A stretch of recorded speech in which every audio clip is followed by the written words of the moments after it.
Hi, we're here at Gamescom 2014 talking about Witcher: The Wild Hunt for a connected digital world. My name is Jakub Szymałek and I'm a story writer for The Witcher 3 Wild Hunt. So before we talk about Witcher 3, so those people who aren't familiar with the Witcher franchise, do you want to give us a brief overview of the previous two games? Sure. So the Witcher games are based on the books by Polish fantasy author Andrzej Sapkowski, and they tell the story of Geralt of Rivia, who is a witcher, a monster slayer, and basically in this world there's a lot of extremely dangerous monsters, and the local population, separated villages and isolated people are constantly in danger of them, so they need somebody to protect them. And this is where witchers come in. And they're humans who have been mutated by magic and alchemy to become amazing fighters, but at the same time these mutations are supposed to remove all the emotions and feelings from them, so that they're like human machines designed to fight monsters and nothing else, and they don't have emotions, so that you cannot require them or convince them to do anything else. However, Witcher, the Geralt of Rivia, who's our protagonist, is one of those botched witchers who actually save their personality and emotions. And this makes Geralt a very interesting character because he's both a powerful fighter, but also, a real person with feelings and his own goals and ambitions. So in our games and in the books, you can follow Geralt as a monster slayer, somebody whose fate and whose role in this world is to save people from monsters, but at the same time he has his own thoughts and own goals, and he forges relationship with particular people. And we carried on the story from the books throughout The Witcher 1 and The Witcher 2, telling both his personal story and discovering the world for our players, and allowing them to learn more about the political side of it, and to traverse different regions and learn about different people and different monsters that witches are supposed to face. So that brings us nicely to The Witcher 3, the Wild Hunt. Yeah. Would you like to tell us a little bit about that? Okay, so The Witcher 3 is the final installment of Geralt's legend, so this is the last game in which we'll see him, and we thought that Geralt really deserves an epic goodbye. He should slam the door with a bang. So The Witcher 3 will be a game roughly 35 times bigger than The Witcher 2. It's going to be really huge and at the same time very diverse, which does not mean that we are, compromising the story or the amount of detail. We want to keep the same level of narrative, the same richness and multi-layered approach to storytelling, and the same attention to detail that we've already presented in The Witcher 2. So basically, it's a more intimate story in The Witcher 3. It concentrates on what Geralt wants and who he is, but it's told on an epic scale in terms of what he can achieve, what he can influence, and the amount of world that he will get to explore and players together with him. So you recently announced that Charles Dance is doing one of the voices, so do you want to tell us a bit about his character and why him? Okay, so Charles Dance will voice Emperor of Nilfgaard, which is the most important political organism within the Witcher universe, Emperor Emmer and this is an extremely interesting character, a very seasoned politician, a great strategist and in general, and a very ambitious person. Emperor Emmer's aim is to take control of the Witcher universe, but he's not a bad guy. He's not, a villain who laughs into the camera with an echo. He's basically a very skilled politician who can be very cynical about his aims and goals. And in a way, it's a character that's similar to the character played by Charles Dance in the Game of Thrones, although I think that actually Emmerich was created even before George Martin created this character, or maybe at the same time. However, there are some similarities, and we thought that Charles Dance, with his amazing voice and amazing acting, would be a great match for this particular character. And basically we want to make the whole experience of The Witcher 3 feel like a movie in a good sense, so that we want to keep it very interactive with a lot of choices, variations, non-linearities, and exciting gameplay. But when it comes to dialogues, when it comes to interaction with other people, we want the player to feel as if they're watching a blockbuster. So everything has to be perfect. The quality of voice acting, the camera work, the gesture, mimics, and so on, so that it all combines to tell a story in a great way. And of course, a very important part of that is having amazing voice actors, and I'm extremely happy to hear that we managed to convince Charles Dance to join us and help us tell this amazing story of Geralt in the third installment of the Witcher series. So in Witcher 3, you've also got a number of different ways where you can move around the land, such as horses, birds. Do you want to tell us a little bit about that and the challenges that you guys faced? Yeah, okay. So of course, opening up the world and making it so much bigger required certain new elements of gameplay. So now Geralt can not only walk and run, but he can also ride a horse and sail on a boat and climb. So this opens up a lot of new possibilities, and you can explore the world in a very many different ways. So you can gallop around the mountain or climb through it, or you can sail the boat to see what's on a rocky islet that you see on the horizon and check what's in a cave or in the ruins you find there.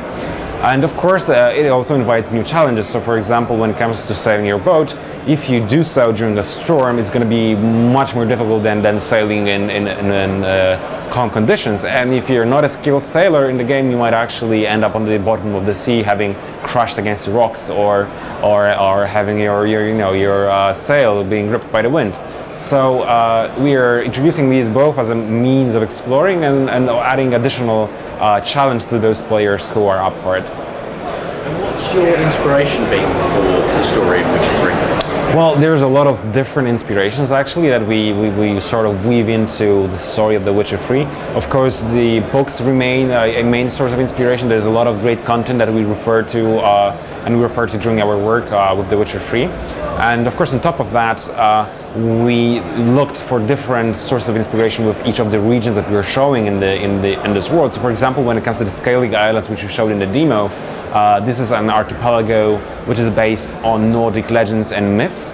And here we reached for medieval sagas and history books, and also archaeological reports from medieval Greenland and Iceland, to make sure that the world we create is coherent and feels like a living world filled with interesting characters. And the people there are shaped by a particular culture and a particular worldview. It's land where people dream of committing, heroic deeds and dying a heroic death, and this is something that fuels them and pushes them into action. Whereas in other regions, they behave very differently. So, for example, there's another big region called the No Man's Land, which has been ravaged by wars, and it's a very sparsely populated place full of swamps and primeval forests, and it's extremely dangerous. And people there live in small knit communities, and they're extremely distrustful of newcomers, and they never think of honor or making bards sing of your deeds. They think about what to put in on your plate the next day and how to make meats ends. So you will hear them speak in a very different way and think in a different way. And here, of course, the sources of inspirations have been different. So we looked for Polish folk legends, myths, history. We wanted to create a sort of a mood characteristic to Grimm's Brothers' tales. So a lot of dark secrets that you can unveil. And of course, here you will have an entirely different experience than in the Scaly Islands I just described. So to wrap up, there's a lot of different sources of inspirations for different characters, different places, and we actually had a very long pre-production period in which the story team worked very hard to create this huge but diverse world. What's the single biggest challenge you guys have faced with this game? Okay, so from my perspective of a story writer, the biggest challenge was to combine this huge world with a storyline, a main storyline, which is no worse than what we've presented in The Witcher 2. And of course, since it's an open world where you can go wherever you want, whenever you want, this opens up a great amount of freedom to the player, but complicates the life for us, for story designers. But I think we've managed to come out of that in a pretty nice way. And one of the things that we've devised is that the storyline in The Witcher 3 is not a linear structure which just branches off, but it's more like a collection of elements, and it's up to you to find and collect them. So you have to talk to particular people, learn particular facts, do particular quests, and you can do so in whatever order, and you can go to different places and then go back to the main storyline and learn more. And then after you've been to all those places, you can then combine what you've learned and then get a full picture. And this is really exciting for us as story designers, because it's both a challenge but also a very exciting task for us. And what is really nice is that the order in which you uncover this main storyline also influences how you see it. So you shed light on the main storyline from this different perspectives, and of course the image you see is slightly different. So there is another layer of a variation and non-linearity in The Witcher 3, in that you can you make a lot of choices, and these of course have their consequences, but it's also about when you make these choices, in which order. So the story in The Witcher 3, if anything, is even more complex than the story in The Witcher 2.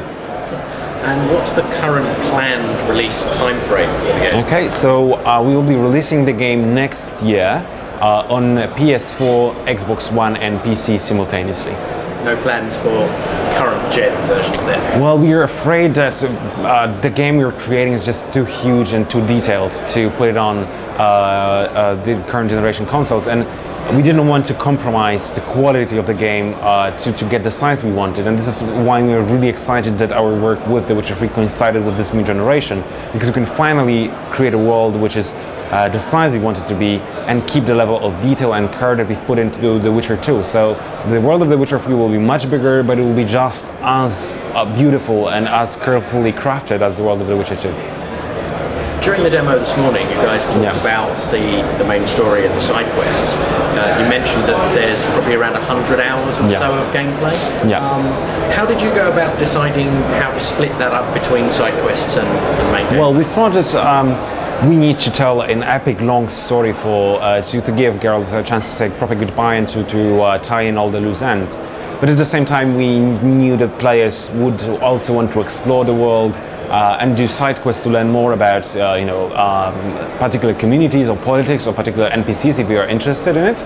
So we decided that about 50 hours for the main storyline and 50 hours for side quests and exploration. It makes a good balance, which allows players to both delve into a really rich narrative, but also have a chance to take a break from it and explore this amazing world that we are creating. Thank you very much. Thank you very much and indeed. We look forward to finding out more about The Witcher. Okay, we are really also looking forward to releasing you and seeing your reaction when it's done. Thank you. Thank you very much.